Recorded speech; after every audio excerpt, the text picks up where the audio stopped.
നോമ്പിനെ നിങ്ങൾക്ക് ഉള്ളിൽ ഫില്ലിംഗ് ഒന്നും വെക്കാതെ, ഫില്ലിംഗ് ഒന്നും നിറച്ച് ബുദ്ധിമുട്ടാതെ, നമ്മൾക്കിപ്പോൾ ഒരു ഫില്ലിംഗ് ഒക്കെ ഉണ്ടാക്കുകയാണെങ്കിൽ ഒരുപാട് ബുദ്ധിമുട്ടാണ്. അപ്പോൾ ആ ഒരു ഫില്ലിങ്ങിനൊന്നും ആവശ്യമില്ലാതെ ഒരു ഉന്നക്കായ വളരെ എളുപ്പത്തിൽ തയ്യാറാക്കണം എന്നൊക്കെ നിങ്ങൾക്ക് തോന്നുകയാണെന്നുണ്ടെങ്കിൽ കുറച്ച് റവയും ഇതുപോലൊരു 2-3 ചെറിയ നേന്ത്രപ്പഴം ഉണ്ടെങ്കിൽ ഇഷ്ടം പോലെ ഉള്ളിൽ ഫില്ലിംഗ് ഒന്നും നിറക്കാതെ നമുക്ക് അടിപൊളിയായിട്ടുള്ള ഉന്നക്കായ തയ്യാറാക്കി നോക്കും ചെയ്യാം. നിങ്ങൾ ഈ ഒരു വീഡിയോ സേവ് ചെയ്ത് വെച്ചാൽ നിങ്ങൾക്ക് എന്നാണോ നോമ്പിന് ഇത് ഉണ്ടാക്കണമെന്ന് തോന്നുകയാണെങ്കിൽ വേഗം ഇത് ഉണ്ടാക്കിയെടുക്കുകയും ചെയ്യട്ടോ. ഒരു വെറൈറ്റി ആയിട്ടുള്ള ഒരു ഉന്നക്കായാണിത് നമ്മൾ തയ്യാറാക്കുന്നത്. നമ്മൾ സാധാരണ ഉന്നക്കായ തയ്യാറാക്കുമ്പോൾ പഴം ആദ്യം ഒന്ന് ആവിക്ക് വേവിക്കും, അല്ലാന്നുണ്ടെങ്കിൽ കുറച്ച് വെള്ളത്തിലിട്ട് പുഴുങ്ങിയെടുക്കും. എന്നിട്ടത് മാഷർ വെച്ചിട്ടോ അല്ല എന്തെങ്കിലുമൊക്കെ വെച്ചിട്ട് നല്ലോണം ഒന്ന് ഉടച്ചെടുക്കും. അതുപോലെ തന്നെ തേങ്ങ ഫില്ലിങ് ഉണ്ടാക്കും. കുറച്ച് തേങ്ങ ഒക്കെ അണ്ടിപ്പരിപ്പ് മുന്തിരിയൊക്കെ നെയ്യിലൊക്കെ വാട്ടി തേങ്ങ ഒക്കെ നല്ലോണം വാട്ടിയെടുത്തിട്ട് അതൊക്കെ തേങ്ങാപ്പണ്ടൊക്കെ തയ്യാറാക്കിയിട്ടൊക്കെയാണ് സാധാരണ ഉന്നക്കായ തയ്യാറാക്കുക. പക്ഷേ ഇതൊരു വെറൈറ്റിയാണ് കേട്ടോ. അപ്പോൾ ഞാനിതിന് വേണ്ടിയിട്ട് കണ്ടില്ല നിങ്ങൾ പഴമൊക്കെ എടുത്ത് അതൊക്കെ അത്യാവശ്യം നല്ല പഴുത്ത പഴം തന്നെ നോക്കിയിട്ട് എടുത്തോളൂ കേട്ടോ. എന്നിട്ട് ഇതുപോലെ ചെറിയ ചെറിയ കഷ്ണങ്ങളാക്കിയിട്ട് ഒരു 3-4 ടേബിൾ സ്പൂൺ ഓയിലോ നെയ്യോ വെളിച്ചെണ്ണ എന്താണോ നിങ്ങളെ കയ്യിലുള്ളത് നിങ്ങളെ ഇഷ്ടത്തിനനുസരിച്ചിട്ട് ചേർത്ത് കൊടുക്കുക. എന്നിട്ട് ഓയിലോ നെയ്യോ ഒക്കെ ഒന്ന് ചൂടായി വരുന്ന സമയത്ത് ഈ പഴം ഉണ്ടല്ലോ, പഴം ഇട്ടിട്ട് ഒന്ന് ജസ്റ്റ് ഒന്ന് ഇളക്കുമ്പോഴേക്കും നമ്മളിതിലേക്ക് ഒരു 1/4 കപ്പ് പഞ്ചസാര, 1/4 ഗ്ലാസ് പഞ്ചസാര ഒന്ന് ചേർത്ത് കൊടുക്കുക.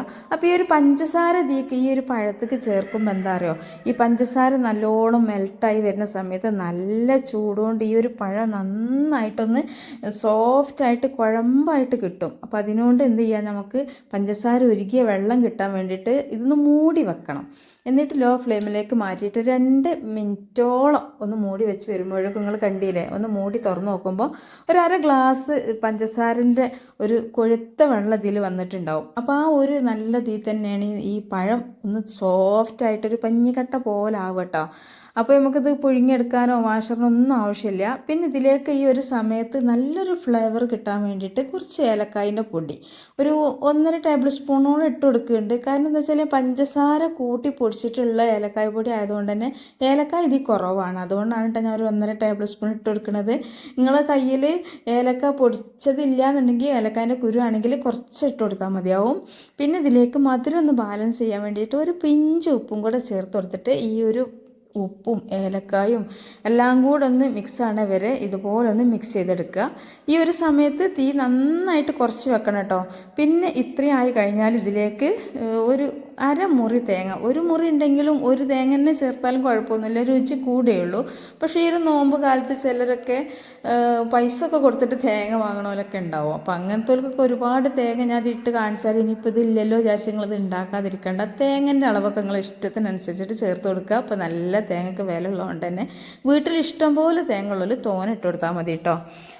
ഏതായാലും ഞാനിപ്പോൾ ഒരു 1/2 മുറി ഇട്ട് കൊടുത്തിട്ടുള്ളൂ. ആ ഒരു തേങ്ങയും കൂടി ഇട്ട് കൊടുത്തതിന് ശേഷം കുറച്ച് സമയം ഒന്നിങ്ങനെ എന്താ ചെയ്യുക, ഇങ്ങനെ ഈ സ്പാച്ചില കൊണ്ട് തന്നെ ഇങ്ങനെ ഒന്ന് നന്നായിട്ടൊന്ന് പ്രസ് ചെയ്ത് കൊടുക്കുമ്പോൾ ഇത് നന്നായിട്ട് സോഫ്റ്റായിട്ട് പഴയ നമ്മൾ വല്ല മന്ദം കോലുകൊണ്ടോ മാഷർ കൊണ്ടൊക്കെ ഉടച്ചെടുത്ത പോലെ സോഫ്റ്റായിട്ട് കിട്ടും കേട്ടോ.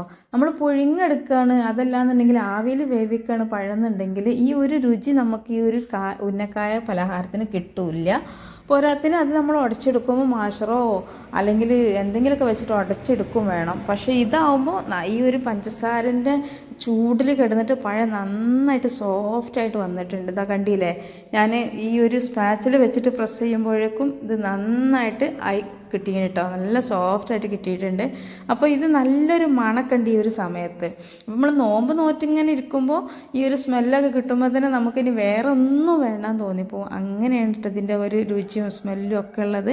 അപ്പോൾ ഏതായാലും ഇത് ഇവിടെ റെഡി ആയിട്ടുണ്ട്. ഇനി ഇതൊരു പാത്രത്തിലേക്ക് മാറ്റിയിട്ട് ആ ഒരു ചട്ടി തന്നെ, ആ ഒരു ചട്ടിയിൽ കുറച്ചൊരു ആ നെയ്യിൻ്റെ അടയാളമൊക്കെ ഉണ്ട്. അപ്പോൾ അത് മതി.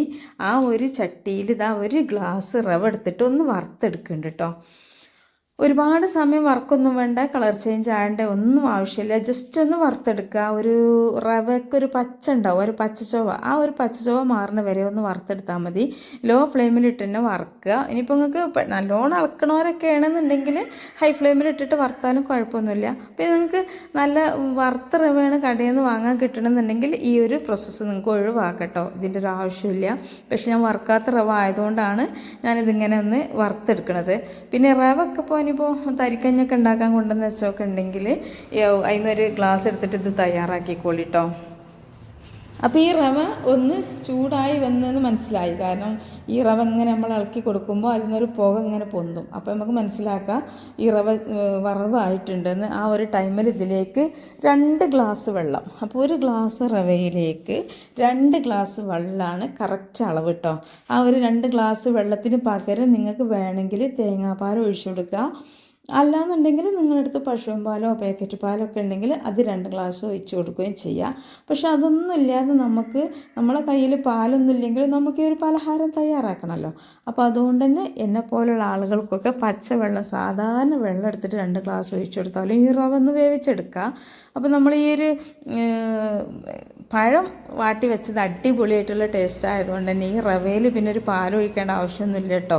പിന്നെ ഉണ്ടെങ്കിൽ തേങ്ങാപ്പാൽ ഒഴിക്കുക, അല്ലെങ്കിൽ പാലൊഴിക്കുക. എന്തായാലും 2 ഗ്ലാസ് ഒഴിക്കണം. ഒരു ഗ്ലാസ് റവയ്ക്ക് 2 ഗ്ലാസ് വെള്ളം. അതും കൂടി ചെയ്ത് ഒന്നിങ്ങനെ ആയി വരുന്ന സമയത്ത്, കുറച്ചൊന്നിങ്ങനെ ഇളകി വരുന്ന സമയത്ത് എന്ത് ചെയ്യുക, നമ്മൾ വാട്ടി വെച്ചിട്ടുള്ള ആ പഴം ഉണ്ടല്ലോ, ആ പഴത്തിൻ്റെ ഫില്ലിങ് ഇതിലേക്ക് ഇട്ട് കൊടുക്കുക. ഇതിലേക്ക് ഇട്ട് കൊടുത്തിട്ട് ഈ ഒരു പഴവും റവയും നന്നായിട്ട് മിക്സായിട്ട് കിട്ടണം. അതിന് വേണ്ടിയിട്ട് തീ നന്നായിട്ട് ലോ ഫ്ലെയിമിലേക്ക് മാറ്റിയിട്ട് എന്ത് ചെയ്യണം, ഈ ഒരു സ്പാച്ചില വെച്ചിട്ട് എല്ലാ സൈഡിലേക്കും എല്ലായിടത്തേക്കും ഇങ്ങനെ ഉടച്ചെടുക്കുമ്പോൾ ഈ ഒരു പഴവും റവയും നന്നായിട്ട് മിക്സായിട്ട് കിട്ടും കേട്ടോ. ഒന്നിങ്ങനെ മിക്സ് ചെയ്ത് കൊടുക്കുക. ഈ ഒരു സമയത്ത് നിങ്ങൾ ഫ്ലെയിമൊക്കെ ഒന്ന് കുറച്ചിട്ട് വെക്കുക. അപ്പോൾ ഈ 2 ഗ്ലാസ് വെള്ളം ഒഴിച്ചിട്ട് റവ ചെയ്യണതുകൊണ്ട് തന്നെ കുറച്ചൊരു സോഫ്റ്റായിട്ട് ആയിരിക്കും, നല്ല ഡ്രൈ ആയിട്ടിരിക്കില്ല. ആ ഒരു സോഫ്റ്റ് ആയിട്ടിരിക്കുന്ന സമയത്ത് തന്നെ ഈ ഒരു പഴം ഇട്ട് കൊടുക്കും വേണം. നല്ല ഡ്രൈ ആയി വന്നു കഴിഞ്ഞാൽ ഈ പഴം എല്ലായിടത്തേക്കും മിക്സായി കിട്ടൂല. അപ്പോൾ നല്ല സോഫ്റ്റായിട്ട് ഈ ഒരു പഴം കൂടി ഈ റവയിലേക്ക് ഇട്ട് കൊടുക്കുമ്പോൾ ഒന്നും കൂടെ സോഫ്റ്റ് ആവും. അപ്പോൾ ഈ ഒരു ടൈമിൽ നിങ്ങൾ ഒന്ന് മധുരം ഒന്ന് നോക്കുക. ചിലപ്പോൾ പഴത്ത് നല്ല മധുരമുള്ള പഴമാണെങ്കിൽ നിങ്ങൾക്ക് ഒരു 1/4 ഗ്ലാസ് പഞ്ചസാര ചേർത്തുകൊണ്ട് അതിന് ഉണ്ടാവും ഈ ഒരു റവയ്ക്കും കൂടെയുള്ള മധുരം. പക്ഷേ മധുരം കുറവാണ് നിങ്ങൾക്ക് ഈ ഒരു സമയത്ത് നോക്കുകയാണെങ്കിൽ ഞാൻ ഇപ്പോൾ ഒരു 1/4 ഗ്ലാസും കൂടി പഞ്ചസാര ഇട്ട് കൊടുക്കാൻ വേണ്ടി എടുത്തീനി. പക്ഷേ അത്യാവശ്യം മധുരമുള്ളതുകൊണ്ട് ഒരു 2 ടേബിൾ സ്പൂണോളം പഞ്ചസാര ഇതിലേക്ക് ഇട്ട് കൊടുത്തിട്ട് ഒന്നും കൂടെ നന്നായിട്ടൊന്ന് മിക്സ് ചെയ്തെടുക്കുന്നുണ്ട് കേട്ടോ. ഈ ഒരു സമയത്ത് മിക്സ് ചെയ്തുമ്പോൾ ഈ ഇതൊക്കെ ചൂട്, പഞ്ചസാര ഇതിമേലൊക്കെ ചൂട് തട്ടിയിട്ട് പഞ്ചസാര പെട്ടെന്ന് മെൽറ്റാവും. അപ്പോൾ ആ പഞ്ചസാര മെൽട്ടാകുമ്പോൾ ഇതൊന്നും കൂടെ അയഞ്ഞ് വരും കേട്ടോ. അപ്പോൾ കുറച്ച് സമയം ഒന്ന് ലോ ഫ്ലെയിമിൽ വെച്ചിട്ട് ഒന്ന് മൂടി വെച്ചിട്ട് ഒരു 2 മിനിറ്റൊക്കെ കഴിഞ്ഞതിന് ശേഷം ഇതുപോലെ വേറൊരു ബൗളിലേക്ക് മാറ്റിണ്ടേ. അപ്പോൾ ഇത് നല്ല ചൂടിലാട്ടപ്പോൾ നിൽക്കണത്. അപ്പോൾ നിങ്ങൾക്ക് കുറച്ചൊരു ചൂടോട് കൂടിയൊക്കെ ഒന്ന് ഉണ്ടാക്കിയെടുക്കാൻ പറ്റുന്നുണ്ടെങ്കിൽ ഉണ്ടാക്കിയെടുത്തോളി. അല്ല ചൂട് തീരെ വേണ്ടാന്നുണ്ടെങ്കിൽ, കയ്യിന് പറ്റൂല എന്നുണ്ടെങ്കിൽ കുറച്ച് നേരം ചൂടാറാൻ വെയിറ്റ് ചെയ്തതിന് ശേഷം നന്നായിട്ടൊന്ന് കുഴച്ചെടുക്കട്ടോ. അപ്പോൾ ഇതിൽ നമ്മൾ ഫില്ലിംഗ് ഒന്നും വെക്കണില്ല. നമ്മൾ ഫില്ലിങ് വെക്കാതെ ആ ഒരു അണ്ടിപ്പരിപ്പില്ല, മുന്തിരി ഇല്ല, ഒന്നുമില്ല. ചിലർ അണ്ടിപ്പരിപ്പ് മുന്തിരി ഒന്നും ഇല്ല എന്നുണ്ടെങ്കിൽ ഇതൊന്നും ഉണ്ടാക്കാൻ പറ്റില്ല എന്ന് വിചാരിക്കേണ്ട. അണ്ടിപ്പരിപ്പ് മുന്തിരി ഒന്നും ഇല്ലെങ്കിലും നമുക്ക് ചെയ്തെടുക്കാൻ പറ്റുന്നൊരു രീതിയിലാണ് കേട്ടോ കാണിക്കുന്നത്. പ്രത്യേകിച്ച് നമുക്ക് നോമ്പിനൊക്കെ വേഗം ചെയ്തെടുക്കാൻ പറ്റുന്ന രീതിയിലും കൂടെയാണ്. കാരണം നമുക്ക് ഒരുപാട് ഇബാദത്ത് ചെയ്യാനും പിന്നെ അതുപോലെ തന്നെ നോമ്പിന് ഇപ്പോൾ ഈ ഒരു വേനൽക്കാലം ആയതുകൊണ്ട് തന്നെ നമുക്ക് അടുക്കളയിലേക്കൊന്നും പോകാൻ വലിയൊരു ഇഷ്ടമൊന്നും ഉണ്ടാവില്ല. പക്ഷേ അടുക്കളയ്ക്ക് പോകാൻ ഇഷ്ടമില്ല എന്ന് പറഞ്ഞിട്ട് കാര്യമില്ല. കുട്ടികളൊക്കെ ഉള്ള വീട്ടിൽ എന്തായാലും ഒരു പലഹാരം വേണ്ടി വരും. പിന്നെ ആണെങ്കിൽ നമ്മൾ കടയിൽ പോയിട്ട് എന്തെങ്കിലും വാങ്ങുകയാണെങ്കിൽ ഭയങ്കര വിലയാണ്. ഇത് കുറഞ്ഞ പൈസ, കുറച്ച് പഴം ഇതുണ്ടെങ്കിൽ ഇഷ്ടം പോലെ ആവുകയും ചെയ്യും. പിന്നെ ആണെങ്കിൽ നമുക്ക് നല്ല ഹെൽത്തി ആയിട്ട് കഴിക്കുകയും ചെയ്യാം. പിന്നെ എണ്ണ കുടിക്കണ പ്രശ്നമൊന്നും ഇല്ലേനും. അപ്പോൾ ഇതിതാ നമ്മൾ ചെയ്തെടുക്കുമ്പോൾ അത്യാവശ്യം വലിപ്പമുള്ളൊരു ബോൾ തന്നെ എടുക്കട്ടെ. നല്ല വലിയൊരു ഉണ്ട എടുക്കുക. എന്നിട്ട് ഇതുപോലെ കയ്യിലിട്ടിട്ട് നന്നായിട്ടൊന്ന് ഉരുട്ടിയെടുക്കുക.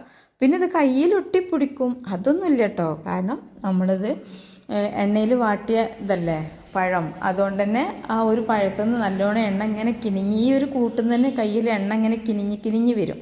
അപ്പോൾ നമ്മളിതിങ്ങനെ ഉരുട്ടണത്തോളം എണ്ണ ഇങ്ങനെ പുറത്തേക്ക് വരുന്നതുകൊണ്ട് തന്നെ നമ്മളെ കയ്യിൽ പിന്നെ ഒട്ടി പിടിക്കൊന്നുമില്ല കേട്ടോ. ഇതുപോലെ നിങ്ങൾ നിങ്ങൾക്ക് എത്രത്തോളം വലിപ്പമുള്ള ഉന്നക്കായാണോ വേണ്ടത് ആ ഒരു വലിപ്പത്തിൽ ഇതുപോലുള്ളൊരു ഷേപ്പിൽ ഉണ്ടാക്കിയെടുക്കട്ടോ. ഈ ഉന്നക്കായ എന്ന് ഇതിന് പേര് വരാൻ കാരണം നമ്മൾ ഉന്നക്കായ നിങ്ങൾ കണ്ടിട്ടുണ്ടാവുമെന്ന് അറിയില്ല. ഇപ്പൊക്കെ കാടും ഒക്കെ വെട്ടിയതുകൊണ്ട് തന്നെ പൊതുവെ അങ്ങനൊന്നും ഉന്നക്കായമാരെ ആരും കാണൂല.